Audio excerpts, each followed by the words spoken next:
आप सभी का। दोपहर के 1 बजने वाले हैं। आप देख रहे हैं अपना पसंदीदा शो म्हारो राजस्थान। आप सबके साथ मैं हूं प्रियंका राय। संगठन ही सर्वोपरि का संदेश देने की कोशिशों में बीजेपी जुटी है। जी हां, बीजेपी में सीएम फेस को लेकर कवायद लगातार जारी है। बीजेपी प्रदेश मुख्यालय पर लगातार बैठकों का दौर जारी है। प्रदेश कार्यालय प्रदेश अध्यक्ष सीपी जोशी, प्रदेश प्रभारी अरुण सिंह, विधायक शंकर सिंह रावत, शैलेश सिंह, उदय लाल भंडाना सहित बीजेपी के कई दिग्गज प्रदेश कार्यालय पर बैठक कर रहे हैं। माना जा रहा है कि 6 से 7 तारीख को विधायक दल की बैठक भी हो सकती है और मुख्यमंत्री के नाम पर घोषणा भी की जा सकती है। पार्टी नेताओं और नवनिर्वाचित विधायकों से चर्चा हो सकती है। बीजेपी से बागी होकर निर्दलीय चुनाव लड़े रविंद्र भाटी ने भी जोशी से मुलाकात की है। वहीं बीजेपी प्रभारी अरुण सिंह ने कहा कि पार्लियामेंट्री बोर्ड जो भी फैसला करेगा वो सबको मंजूर होगा। तो बैठकों का दौर लगातार जारी है। पूर्ण बहुमत के साथ बीजेपी ने सरकार बना ली है। बीजेपी की सत्ता में वापसी हो गई है। लेकिन अब इस वक्त का सबसे बड़ा सवाल यही है कि कौन होगा अगला मुख्यमंत्री। राजस्थान में सीएम का चेहरा कौन होगा, इसे लेकर लगातार बैठकों का दौर जारी है। कई बैठकें की जा रही हैं।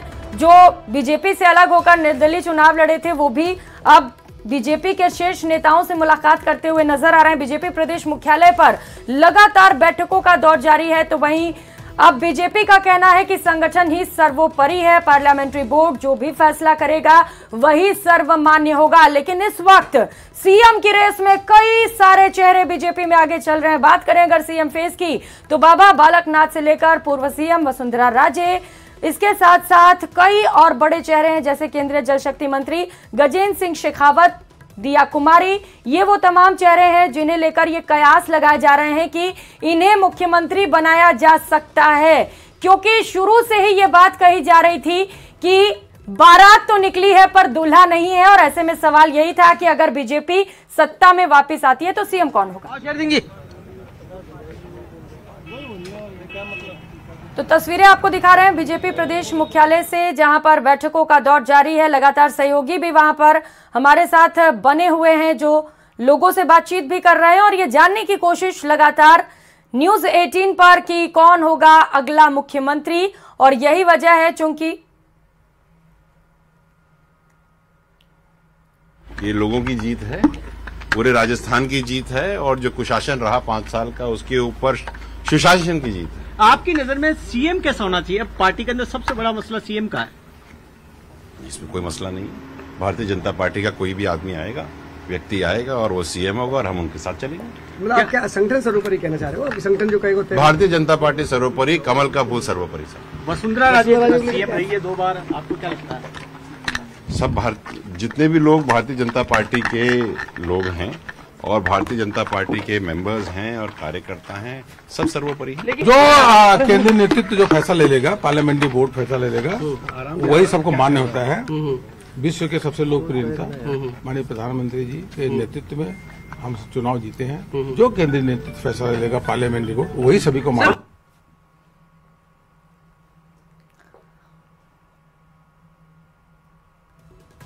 संगठन ही सर्वोपरि। अरुण सिंह को आपने सुना, प्रदेश प्रभारी हैं, वो भी यही कह रहे हैं कि पार्लियामेंट्री बोर्ड जो भी फैसला करेगा वो सबको सर्वमान्य होगा। बीजेपी से कोई भी सीएम बन सकता है। सहयोगी सौरभ गृहस्थी इस वक्त हमारे साथ जुड़ चुके हैं। सौरभ, सवाल सबसे बड़ा ये था कि किसकी बनेगी सरकार, उसका जवाब तो मिल चुका है। बीजेपी की सत्ता में वापसी हो चुकी है। लेकिन अब सवाल यह है कि कौन बनेगा मुख्यमंत्री। जी बिल्कुल, देखिए कौन बनेगा मुख्यमंत्री ये तो अब है ही, लेकिन मैं आपको बताना चाहूंगा कि बीजेपी के प्रदेश अध्यक्ष सीपी जोशी जो है वो यहाँ से रवाना हो चुके हैं। बीजेपी प्रदेश कार्यालय से यहाँ से रवाना हुआ और कुछ देर पहले प्रदेश प्रभारी अरुण सिंह भी यहाँ से रवाना हुए। यानी अब मंत्रणाओं का दौर जो है वो लगातार जारी है। लेकिन परसों रिजल्ट आने के बाद कल एक बहुत बड़ा घटनाक्रम हुआ है। पूर्व मुख्यमंत्री वसुंधरा राजे के आवास पर बड़ी संख्या में विधायक जो है वो जुटे हैं। उसके बाद बीजेपी एक संदेश देने की कोशिश कर रही है कि संगठन ही जो है वो सर्वोपरि है और संगठन से बड़ा कोई भी नहीं है। यही कारण है कि आज सुबह जब सीपी जोशी जो है वो अपने आवास पर विधायकों से मुलाकात कर रहे थे तो प्रदेश अध्यक्ष अरुण सिंह, प्रदेश प्रभारी अरुण सिंह जो है वो सीपी जोशी के आवास पर पहुंचे और उनको लेकर प्रदेश कार्यालय पर पहुंच चुके हैं और प्रदेश कार्यालय पर तमाम विधायक जो है वो अब धीरे धीरे आने लगे और उनकी टोन, जो कल टोन थी पूर्व मुख्यमंत्री वसुंधरा राजे के लिए बातें कर रहे थे, अब उनका सुर जो है वो बदल गए। अब वो कह रहे हैं कि संगठन जो भी निर्णय लेगा हम उसके साथ हैं। यानी संभवतः बड़बोले विधायकों को संगठन ने फटकार जो है वो लगाई है कि ज्यादा बोलने की जरूरत नहीं है, संगठन जो है वो राजस्थान के हित में जो है वो निर्णय लेगा। और उसके बाद जो भी विधायक यहाँ पर पहुंच रहे हैं वो एक ही बात कह रहे हैं कि संगठन ही जो है वो सर्वोपरि है। और प्रदेश अध्यक्ष को यहाँ पर इसलिए बिठाया गया ये मैसेज देने के लिए कि जो भी मुलाकातें करनी है, जो भी संदेश देना है वो यहीं से जो है वो जाना चाहिए। इस लिहाज से प्रदेश अध्यक्ष सीपी जोशी जो है यहाँ पर बैठे थे और तमाम विधायकों से, चूंकि जवाहर सिंह बेडम हो, उदयलाल बड़ाना हो, कई विधायक जो है वो शैलेश सिंह हो, ये तमाम विधायक जो है वो यहाँ पर पहुंचे, शंकर सिंह रावत हो, जो कल पूर्व मुख्यमंत्री वसुंधरा राजे के आवास पर पहुंचे थे वो विधायक भी यहाँ पर अब पहुंचे हैं और साफ तौर पर अब कह रहे हैं कि जो भी निर्णय पार्टी लेगी वही जो है वो सर्वमान्य होगा। यानी कल का घटनाक्रम के बाद केंद्रीय नेतृत्व ने इस पूरे घटनाक्रम को गंभीरता से यहाँ पर लिया है और इसी कारण से डिप्लोमेसी की भी बात की है और कई मायने भी निकाले जा रहे हैं इसके, लेकिन आज ये संदेश देने की कोशिश की कोई भी नेता सीएम हो सकता है और साफ तौर पर यह कहा जा रहा है कि पार्लियामेंट्री बोर्ड जो फैसला करेगा वही सर्वमान्य होगा। लेकिन अंदर भीतर खाने चल क्या रहा है, कौन से वो नाम जो रेस में सबसे आगे हैं सौरभ?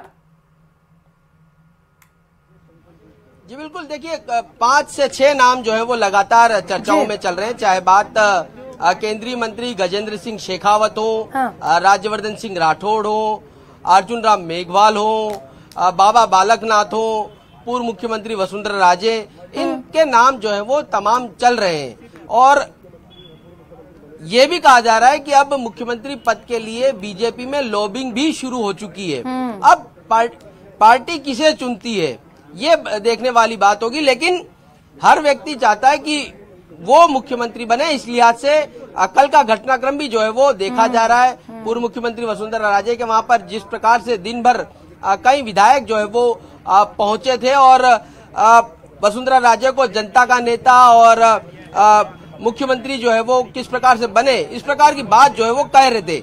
लेकिन संभवतः कल के घटनाक्रम को केंद्रीय नेतृत्व ने अच्छी तरह से नहीं लिया है, इस लिहाज से जो है वो आज तमाम विधायक यहाँ पर पहुंच रहे हैं और अब संगठन की बात जो है वो कही जा रही है। लेकिन जो भी बनेगा उसके लिए एक बहुत बड़ी चुनौती ये होगी कि 2024 में लोकसभा चुनाव जिताने की उसे गारंटी जो है वो देनी होगी। पार्टी जो है वो एक मैसेज देने की कोशिश करेगी, मुख्यमंत्री का पद ऐसा हो जो सर्वमान्य हो, जो डिलीवर कर पाए, जो कह सकते हैं कि सोशल इंजीनियरिंग में फिट बैठता हो, उससे सभी जातियों में एक अच्छा मैसेज जाए, ऐसा व्यक्ति जो है वो सीएम बनेगा। तो इसको लेकर कवायद यहाँ पर की जा रही है और उसी के तहत तमाम विधायक जो है वो यहाँ पर पहुंच रहे हैं और ऐसा माना जा रहा है कि आज दिन भर ये मुलाकातों का दौर चलेगा और गुप्त में मुलाकातों का भी दौर जारी है। चूंकि कुछ देर पहले प्रदेश प्रभारी अरुण सिंह प्रदेश कार्यालय से निकले थे और अब बीजेपी के प्रदेश अध्यक्ष सीपी जोशी यहाँ से रवाना हो गए। यानी प्रदेश कार्यालय पर विधायकों से मुलाकात के साथ गुप्त मंत्रणाओं का दौर भी लगातार जारी है। अब ये गुप्त मंत्रणाएं किस प्रकार से हो रही है, क्या इसके पीछे जो सामने है उसके पीछे किस प्रकार की चर्चाएं चल रही हैं, ये सब देखने वाली बात होगी। लेकिन 4 से 5 नाम जो है वो लगातार सुर्खियों में है कि इनके आगे ही जो है वो मुख्यमंत्री का पद बिल्कुल सौरभ 4 से 5 नाम फिलहाल रेस में आगे चल रहे हैं। लेकिन बीजेपी चूंकि चौंकाने वाले फैसलों के लिए जानी जाती है तो हो सकता है कि कुछ ऐसे नाम का ऐलान हो जाए शायद ही जिसके बारे में किसी ने सोचा भी होगा। आपने चूंकि जिम्मेदारियों की बात कर दी सौरभ, कई जिम्मेदारियां होंगी मुख्यमंत्री पर, न सिर्फ लोकसभा चुनाव में राजस्थान में अच्छा प्रदर्शन बल्कि रिवाज तोड़ने की भी जिम्मेदारी और जो वादे किए गए हैं बीजेपी की ओर से जिनके दम पर सत्ता में वापसी हुई है उन्हें पूरा करने की भी जिम्मेदारी होगी। जी बिल्कुल, देखिए पूर्व मुख्यमंत्री अशोक गहलोत एक तरह से बहुत बड़ी चुनौती बीजेपी के सामने दे के गए, चाहे बात उनकी जन कल्याणकारी योजनाओं की हो या फिर ओपीएस की हो। कई योजनाएं उन्होंने चलाई थी, उन योजनाओं को बेहतर करके किस प्रकार से बीजेपी आम जनता को ज्यादा से ज्यादा राहत दे सकती है। क्योंकि देखिए 6 महीने बाद लोकसभा के चुनाव है, तो जो भी मुख्यमंत्री बनेगा उसके सामने ये जिम्मेदारी होगी कि इन तमाम योजनाओं को और बेहतर करके ये मैसेज देने की कोशिश की जाए कि बीजेपी जो है वो कांग्रेस के मॉडल से कहीं ज्यादा अच्छी डिलीवर करने वाली पार्टी है और इन योजनाओं को और ज्यादा किस प्रकार से बेहतर किया जा सकता है वो तमाम चीज जो है वो पहले करनी होगी। क्योंकि अब देखिए अभी सिर्फ मुख्यमंत्री का चेहरा ही फाइनल नहीं होना है, पूरी कैबिनेट का फैसला, पूरे मंत्रिमंडल का फैसला भी होना है। तो मुख्यमंत्री कौन होगा और उसके बाद मंत्रिमंडल में कौन कौन शामिल हो सकते हैं, उनको लेकर भी चर्चाओं का दौर शुरू हो चुका है। और जिस प्रकार से यहाँ मुलाकातें चल रही हैं तो हर व्यक्ति, हर विधायक ये चाहता है कि उसे मंत्रिमंडल में जो है वो बिल्कुल सौरभ, सवाल यह है कि मुख्यमंत्री कौन होगा और चूंकि कैबिनेट मिनिस्टर्स के भी फैसले किए जाने हैं तो ये भी बड़ा महत्वपूर्ण होगा। आप नजर बनाए रखिएगा बैठकों पर। सौरभ, अपडेट मिलते ही आपके पास लौटेंगे। बहुत शुक्रिया तमाम जानकारियों के लिए। तो राजस्थान विधानसभा चुनाव में 199 सीटों पर मतदान हुआ, लेकिन अब चुनाव आयोग ने बची हुई एक सीट पर चुनाव की नई तारीखों का ऐलान कर दिया है। सरहदी जिले श्रीगंगानगर की श्रीकरणपुर विधानसभा सीट पर 5 जनवरी को मतदान का आयोजन किया जाएगा। चुनाव को लेकर 12 दिसंबर को गजट नोटिफिकेशन जारी होगा। नामांकन दाखिल करने की आखिरी तारीख 19 दिसंबर रहेगी, जबकि 20 दिसंबर को नामांकन पन्नों की स्क्रूटनी होगी। इसके अलावा नामांकन वापसी की आखिरी तारीख 22 दिसंबर रखी गई है। 5 जनवरी को मतदान के बाद 8 जनवरी को नतीजों का ऐलान किया जाएगा। बता दें यहां से कांग्रेस विधायक और उम्मीदवार गुरमीत सिंह कुन्नर के निधन के बाद चुनाव स्थगित हो गया था।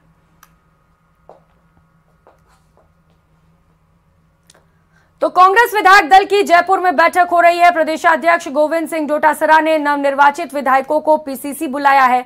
निवर्तमान मुख्यमंत्री अशोक गहलोत, प्रदेश प्रभारी सुखजिंदर सिंह रंधावा, प्रदेश चुनाव के ऑब्जर्वर पूर्व सीएम भूपेंद्र हुड्डा समेत कई नेता मौजूद हैं।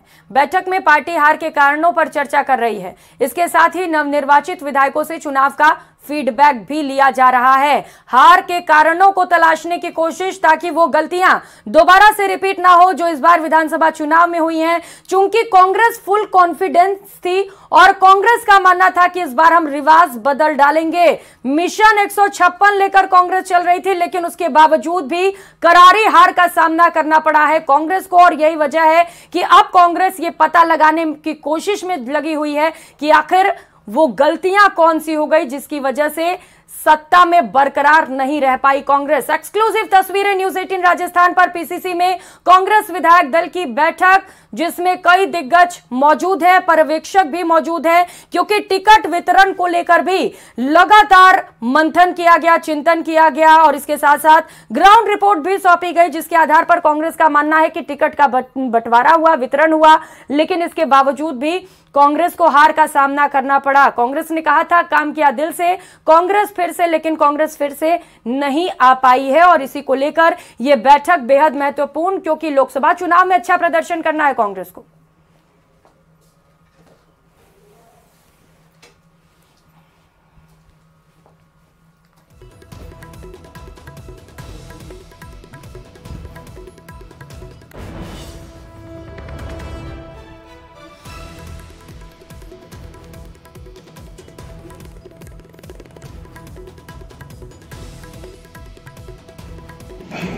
कमान ने जो मुझे टिकट दिया उनका आभार, और फिर मेरे कार्यकर्ता, मेरे दोसाई जनता को बहुत बहुत धन्यवाद कि उन्होंने दिन रात 20-25 रोज मेहनत करके और मुझे भारी मतों से जिताया। नुकसान हुआ दौसा में, पूरी राजस्थान में बड़ा नुकसान हुआ कांग्रेस को। देखो वैसे नुकसान तो हुआ ही है, पहले हम 4 थे, अब मैं अकेला रह गया। क्या वजह मानते हैं इसकी, बड़ी वजह क्या मानते हैं? तो मेन तो क्या कि बीजेपी ने वोटों का धर्म के नाम पे और जाति के नाम पे पोलराइजेशन किया है और इस वजह से हमको हारना पड़ा। हमारे काम अच्छे थे, हमारी योजनाएं अच्छी थी और मेरे दौसा के कार्यकर्ता मजबूती से खड़े रहे, उन्होंने उस पोलराइजेशन रोक दिया। कोशिश मेरे यहाँ भी की गई थी। इस चीज का विश्लेषण हो रहा है कि कहाँ चूक गए, कहाँ कमियां रही। तो हुई है पार्टी से। देखिए, जब आप चुनाव हारते हैं तो कहीं तो कमियां रहती है, तभी हारते हैं, लेकिन मैं मानती हूँ कि हमारा जो बेनिफिशियरी मॉडल था जिससे लोगों को लाभ हुआ उसमें कोई कमी नहीं थी। और बीजेपी द्वारा किया हुआ जो ध्रुवीकरण है, जो हमेशा से ही जाति को धर्म को बीच में लाते हैं, भ्रमित किया जाता है, कैंपेन को उस तरीके से खड़ा किया जाता है, मैं मानती हूँ इसलिए उनकी संख्या बढ़ी। लेकिन 115 नंबर जो मिले हैं बीजेपी को, वो उनकी कोई थम्पिंग विक्ट्री नहीं मानती हूँ मैं। अगर बड़ी थम्पिंग विक्ट्री होती, बीजेपी बड़ा प्रचंड बहुमत लेकर आती, तो मैं फिर भी कहती कि पूरा मैंडेट राजस्थान के लोगों ने बीजेपी को दे दिया, अगर ये 130 140 प्लस होता तो। लेकिन 115 जो है वो मैं मानती हूँ कहीं ना कहीं वो भी रडार पे ही खड़े हैं। तीनों सीटें वहां पर भारतीय जनता पार्टी का सफाया हो गया 46 साल के बाद में, तो योजनाएं भी दी और जमीन पर भी उतरी है। और सामान्य अशोक गहलोत जी ने देश में नंबर 1 मुख्यमंत्री होने का मॉडल भी पूरे देश के सामने पेश किया है। अशोक चांदना क्या आप लड़ेंगे क्या सड़कों पर पहले की तरह जैसे विपक्ष में थे उस टाइम अशोक चांदना सड़कों पर लड़ाई? मैं आपको कह रहा हूं, जनता ने विपक्ष में रहकर उनके मुद्दे उठाने की जो जिम्मेदारी दी है, उसमें पहले से भी ज्यादा मजबूती के साथ में मुद्दे उठाएंगे और जो सरकार में रहेंगे उनकी आंखें खोलने का, जनता के मुद्दों को उनके सामने मजबूती से रखने का काम करेंगे। जयपुर से सहयोगी बाबूलाल धाल इस वक्त सीधे हमारे साथ जुड़ चुके हैं। बाबूलाल, हार को लेकर चर्चा जरूरी भी है, सेमीफाइनल में अच्छा प्रदर्शन नहीं किया, लेकिन लोकसभा को फाइनल के तौर पर देखा जा रहा है और कोशिश कम से कम ये की जानी चाहिए कुछ स्कोर तो बना ले। जी देखिए, चुनौतियां और ज्यादा सामने आने वाली कांग्रेस पार्टी के, क्योंकि 2014 और 2019 के लोकसभा के चुनाव में कांग्रेस पार्टी का खाता भी नहीं खुला था। 2014 के बाद में जो उपचुनाव हुए थे उनमें जरूर कांग्रेस पार्टी लोकसभा के उपचुनाव में जीती थी, लेकिन जो मुख्य चुनाव हुआ उसमें कांग्रेस पार्टी दिल्ली में यानी लोकसभा में एक भी सांसद नहीं भेज पाई। तो अब एक बार फिर से ये जो हार है कहीं उसका मनोबल ना तोड़ दे, इसका वो पूरा ख्याल रख रही है। इसलिए आज जो समीक्षा बैठक हो रही है, पहली बैठक है जिसमें एक तरह से गेट टुगेदर भी है कांग्रेस पार्टी के जीते हुए जो विधायक हैं उनका, और उनके साथ में जो ऑब्जर्वर्स हैं जो दिल्ली से आए हैं, मुकुल वासनिक है, मधुसूदन मिस्त्री हैं, भूपेंद्र हुड्डा हैं, तो ये भी एक तरह से पार्टी के आला कमान का मैसेज लेकर के आए हैं कि एकजुट रहना होगा और जो हार हुई है इसको तत्काल भूलना पड़ेगा। हार के कारणों की पार्टी समीक्षा करेगी, कहां कहां चूक हुई, कहां कहां गलतियां हुई। इतना ढिंडोरा पीटा गया योजनाओं का, स्कीम्स का, गारंटी का, लेकिन क्यों जनता ने उन्हें खारिज कर दिया, इसको लेकर कांग्रेस पार्टी चिंतित है और उनका जो खेमा है वो यही सोचने में, यही मतलब हार के कारणों की पड़ताल करने में जुटा है कि आखिर पार्टी गुटबाजी तो कहीं इसके लिए जिम्मेदार नहीं है, तो इसका ख्याल रखना पड़ेगा। लेकिन लगता यही है कि अब पार्टी नए चेहरों को आगे बढ़ाएगी, नए ऊर्जावान जो चेहरे जनता को साथ ले सकते हैं उनको आगे बढ़ा करके और फिर लोकसभा के चुनाव में उनके कंधों पर ज्यादा जिम्मा दिया जाएगा। तो हो सकता है बहुत बड़े चेंजेस आने वाले दिनों में देखने को मिले, क्योंकि गोविंद सिंह डोटासरा चुनाव जीते हैं, इसके अलावा नरेंद्र बुढ़ानिया चुनाव जीते हैं, कई बड़े नेता चुनाव जीते भी हैं तो हारे भी कई बड़े नेता, 17 तो विधायक मंत्री हैं वही चुनाव हार गए हैं। तो ऐसी सूरत में कौन नेता प्रतिपक्ष होगा, पीसीसी में क्या कोई नया अध्यक्ष लाया जाएगा, या किस तरह से गोविंद डोटासरा ने पार्टी के लिए मेहनत करी और ज्यादा उनके नंबर बढ़ाने की कोशिश होगी, अशोक गहलोत का रोल क्या होगा, वो राजस्थान में रहेंगे या फिर उन्हें दिल्ली में उनके तजुर्बों का पार्टी लाभ लेने की कोशिश करेगी। तो बहुत सारी चीजें, बहुत सारे अनसुलझे सवाल हैं जिनका जवाब ढूंढने की कोशिश होगी। लेकिन आज पार्टी के विधायक दल की पहली बैठक बुलाई गई है और उस बैठक में फिलहाल लगता नहीं कि नेता प्रतिपक्ष के नाम पर ज्यादा कोई चर्चा होगी। एक जो प्रस्ताव वो पारित किया जा सकता है कि नेता प्रतिपक्ष के चयन का जो जिम्मा वो पार्टी के आला कमान पर छोड़ दिया जाए। इसके अलावा सब लोग आपस में मिलेंगे और किस तरह का फीडबैक रहा उनके चुनाव का उस बारे में जानकारी देंगे और एक बढ़े हुए मनोबल से इस बैठक के बाद में पार्टी के विधायक निकलेंगे और सबका यही आह्वान किया जाएगा कि इस हार को भूल करके और लोकसभा के चुनाव में जुटना है और जो अकाल है लोकसभा में राजस्थान की तरफ से कांग्रेस पार्टी का, उसे खत्म करना, उस सूखे को। तो बहुत सारी चुनौतियां पार्टी के सामने है, उनसे किस तरह से पार पाएगी ये इस बैठक के बाद में जब बड़े नेता बाहर आएंगे तब पता चलेगा कि आखिर हार की सबसे बड़ी वजह कांग्रेस पार्टी क्या मानती है, क्यों जनता ने उन पर एतबार नहीं किया।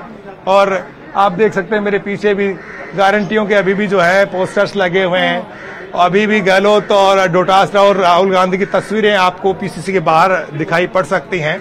तो ये जो चीजें हैं वो बता रही हैं कि पार्टी को यकीन तो बहुत था, लेकिन जनता को लगा कि 5 साल में सरकार बदल देना ही बेहतर रहेगा, क्योंकि बदली हुई जो सरकार होती है वो दबाव में रहती है और निरंकुश नहीं होता शासन एक तरह से। तो जनता ने बदलाव का मन बनाया, बीजेपी को बहुमत दे दिया, बीजेपी की अब सरकार बनने जा रही है। कांग्रेस की तरह से रिवाज को बरकरार ही रखा। वो तस्वीरें भी आपने दिखाई जहां पर बड़े बड़े पोस्टर्स लगाए गए हैं, काम किया दिल से कांग्रेस सरकार फिर से, लेकिन बीजेपी की वापसी हो गई है। अब ये पता लगाने की कोशिश की जा रही है बाबूलाल कि आखिर इसके पीछे वजह क्या रही होगी। हालांकि कई कारण भी सामने आ रहे हैं, टिकट वितरण को लेकर भी सवाल उठ रहा है। आप नजर बना रखिएगा बाबूलाल, बहुत शुक्रिया आपका तमाम जानकारियों के लिए। खबरों में आगे बढ़ेंगे। राजस्थान विधानसभा चुनाव में बीजेपी को पूर्ण बहुमत मिली है, लेकिन एक सवाल है जो पूरे प्रदेश की जनता के मन में कौंध रहा है। राजस्थान में बीजेपी की सरकार बनने के बाद सीएम कौन होगा, इस रिपोर्ट में देखिए।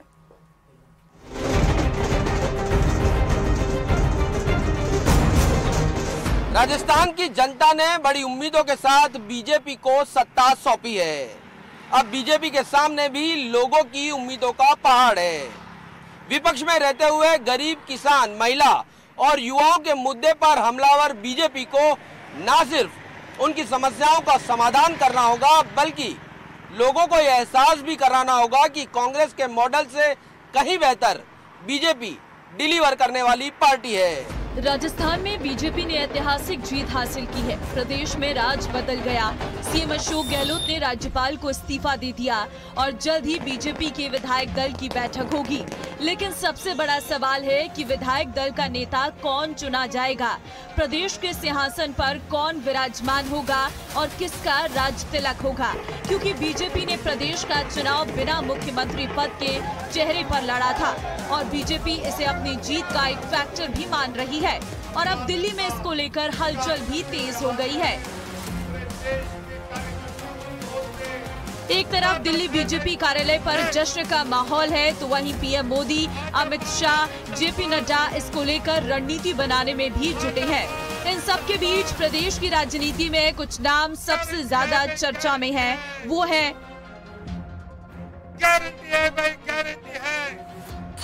अर्जुन राम मेघवाल, गजेंद्र सिंह शेखावत, वसुंधरा राजे, राज्यवर्धन सिंह राठौर, ओम बिरला। ये 5 नाम अभी प्रदेश में सीएम पद के लिए सबसे अधिक चर्चा में हैं और क्यों है ये भी आपको बताते हैं। बात अर्जुन राम मेघवाल की करें तो 3 बार के सांसद हैं, बीजेपी के बड़े दलित नेता हैं, संकल्प पत्र समिति के अध्यक्ष रहे, पारंपरिक वेशभूषा से अलग पहचान, साइकिल से संसद भवन जाते हैं, पीएम के विश्वस्त नेताओं में से एक है। इसमें एक बड़ी बात और है कि बीजेपी ने अर्जुन राम मेघवाल को किसी भी सीट से चुनाव नहीं लड़ाया है, लेकिन वो सीएम पद की रेस में शामिल है।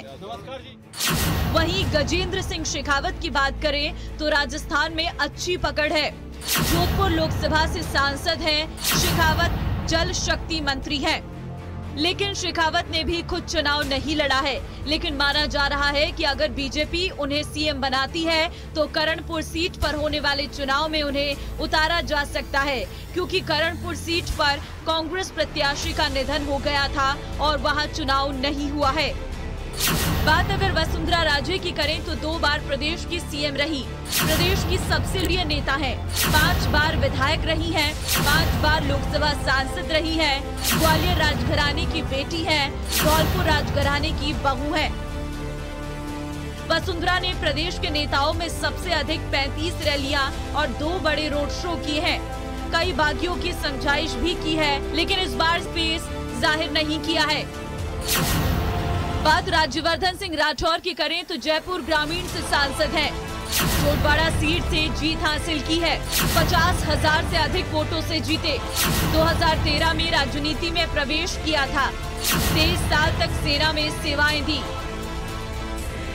2 महारानियों के बीच में, एक महारानी और एक राजकुमारी के बीच में जंग है। हालांकि सिद्धि कुमारी भी जीती है, वो भी राजकुमारी है, और कल्पना राजे भी जीती है, वो भी राजकुमारी है। लेकिन मुझे लगता है कि राजस्थान की जो आबो हवा है उसमें 2024 को देखते हुए बहुत महत्वपूर्ण, क्योंकि सेमीफाइनल है तो फाइनल के लिए कोई मजबूत टीम उतारी जाएगी, और उसमें अगर कोई दलित कार्ड खेला जाता है तो मदन दिलावर और अर्जुन राम मेघवाल या वर्तमान सीपी जोशी या ओम बिरला भी हो सकते हैं। और एक और भी जो कहते हैं कि किसी को भी मुख्यमंत्री बना देते हैं, तो जिस तरीके से हमने गुजरात में देखा, पहली बार के मुख्यमंत्री तो नौक्षम चौधरी जो सबसे कम उम्र की है, 28 साल की है, वो भी राजस्थान में एक नया इतिहास लिख सकती है कि दलित वर्ग से भी है, हाईली एजुकेटेड भी है।